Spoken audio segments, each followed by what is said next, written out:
मध्ये आपण पाहू शकतो. आपण म्हणतो तरी काय, मी छत्रपती शिवाजी महाराजांचा एक मर्द मावळा आणि करतो तरी काय, गल्लीत एखाद्या जाणाऱ्या मुलीवर वाईट नजरेने पाहिजे, हाच आपला मर्द मावळा. हीच आपल्या छत्रपती शिवाजी महाराजांनी दिलेली आपल्याला शिकवण.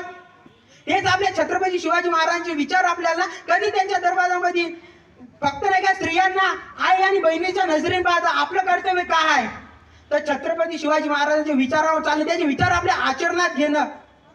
आज जर तुम्हाला तरुणाईला जर कुठं पुढे जायचं आहे, कुठं काही मोठं व्हायचं आहे, तर ग्रामगीता संत तुकडोजी महाराजांनी लिहिलेली एवढी मोठी ग्रामगीता ते हाताराती तुमच्या अंगात आणा, तुमच्या आचरणात घ्या. ग्रामगीता म्हणजे एक मशाल, त्या मशालीला लागलेली आग म्हणजे विचारांची आग, ते तुमच्या आचरणात. आज इथे एक तरी शिक्षक असेल तर आजचा विद्यार्थी करतो तरी काय, आजचा तरुण करतो तरी काय. एखाद्या शिक्षकाला एखादा विद्यार्थी बोलला, तो विद्यार्थी जातो त्याच्या अंगावर, त्याला सरला असंच काऊन म्हणलं, तर सरांनी मला तसंच काऊन म्हणलं. पण त्या काळामध्ये डॉक्टर बाबासाहेब आंबेडकरांनी वर्गाच्या बाहेर बसून त्यांना शिक्षण देण्याचा अधिकार होता. त्यांनी आता कुठेतरी पूर्ण भारताचं संविधान लिहिलेलं आहे.